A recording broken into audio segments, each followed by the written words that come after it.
کہ انسان جہاں سے بھی اچھی بات ملے، جو اچھا رویہ اس کو نظر آئے وہ اس کے ساتھ کھڑا ہو جائے۔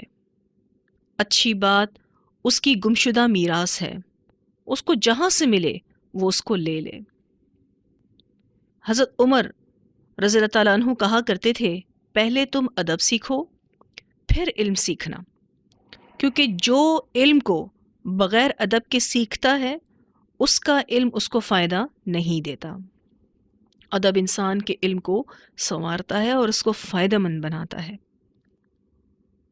پھر علم کا ادب سیکھنا، یہ علم سیکھنے سے بھی بڑا کام ہے۔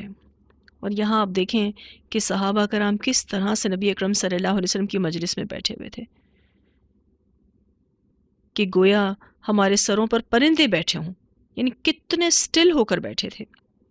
پھر کہتے ہیں ہم میں سے کوئی کلام کرنے والا کلام نہیں کر رہا تھا۔ یعنی صحابہ کرام کثرت سوال سے بچا کرتے تھے، کیونکہ یہ بھی بد اخلاقی میں شمار ہوتا ہے۔ ادب یعنی ایٹیکیٹس کا تعلق پھر اچھے اخلاق سے ہوا۔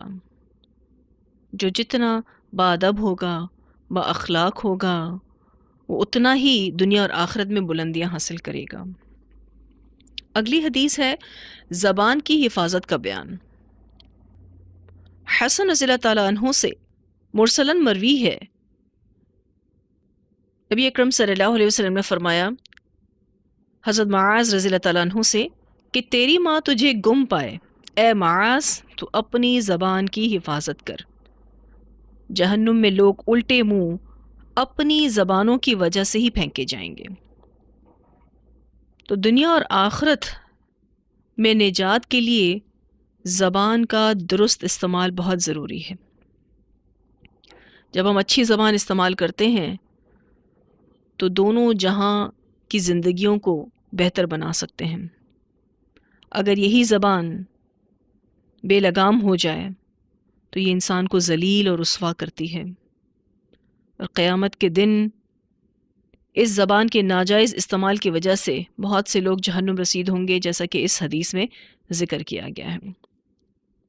تو ادب کا سب سے زیادہ تعلق زبان کی حفاظت سے ہے۔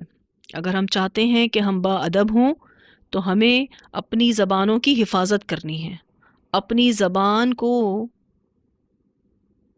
کلام کی آفتوں سے بچانا ہے۔ اگلی حدیث خادم کے ساتھ احسان کرنے کا بیان۔ ابو ہریرہ رضی اللہ عنہ سے مرفوعاً روایت ہے کہ جب تم میں سے کسی کا خادم کھانا لائے تو اس نے کھانے کی گرمی، مشقت اور محنت برداشت کی ہے، یعنی وہ کھانا جو بنایا اس میں جو اس کو گرمی لگی، محنت لگی، مشقت لگی، وہ ان سب کو برداشت کرتا ہے، بس وہ ضرور اس کو اپنے ساتھ بٹھا لے۔ اگر مالک ایسا نہیں کرتا تو اس کے ہاتھ میں لقمہ ہی دے دے۔ یہ حدیث بخاری میں آتی ہے اور مسند احمد میں بھی آتی ہے اور دارمی میں بھی آتی ہے۔ انسان کے بہترین اخلاق اس عمل سے معلوم ہوتے ہیں کہ وہ اپنے خادموں کے ساتھ کیسا ہے۔ اور یہاں جو بات ہوئی کہ یہ جو کھانا پکا کر خادم لایا اس کو اپنے ساتھ بٹھا کے کھانا کھلائے، یہ عاجزی کی علامت بھی ہے، اور اس سے انسان کی میں کو ختم کیا جا رہا ہے۔ جو بھی اچھے مالک ہوتے ہیں وہ محنت کرنے والے خادموں کو سہولت دیتے ہیں، ان کو فیسیلیٹیٹ کرتے ہیں، ان کو اچھا کھانا اور اچھا لباس بھی دیتے ہیں۔ جب رسول اللہ صلی اللہ علیہ وسلم اس دنیا سے رخصت ہو رہے تھے تو آپ صلی اللہ علیہ وسلم نے 2 چیزوں کا خیال کرنے کے لیے کہا تھا، ایک اپنی نماز اور ایک اپنے ماتحت۔ تو اس حدیث میں نبی اکرم صلی اللہ علیہ وسلم نے حکم فرمایا ہے کہ جب تمہارا خادم گرمی کی شدت برداشت کرتے ہوئے تمہارے لیے کھانا تیار کرے تو اسے بھی کھانے میں شریک کر لو، یا کم از کم چند نوالے اس کو بھی دے دو، یعنی اس کے ساتھ شیئر کرو تاکہ وہ خوش ہو جائے۔ لیکن بہت افسوس کی بات ہے کہ لوگوں کی زندگیوں کے دوہرے معیار ہیں، وہ خود اپنے لیے کچھ اور اپنے ماتحتوں کے لیے کچھ اور معیار رکھتے ہیں۔ بعض دفعہ تو کھانا ضائع ہو جاتا ہے لیکن کسی مستحق کو اور خدمت گزار کو وہ نہیں پہنچتا۔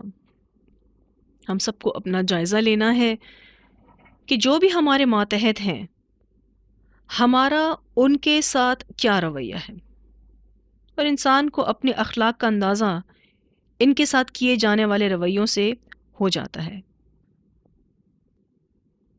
تو اللہ تعالی ہم سب کو بہترین عمل کرنے کی توفیق عطا فرمائے۔ آپ سب نے ان احادیث سے اپنے لیے عمل کے نقاط نکالنے ہیں۔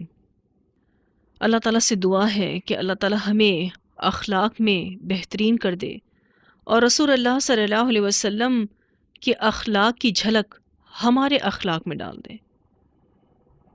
تو آج سلسلۃ الصحیحہ کے اس سلسلے کو یہیں تک روکتے ہیں۔ وآخر دعوانا ان الحمد للہ رب العالمین۔ السلام علیکم ورحمۃ اللہ وبرکاتہ۔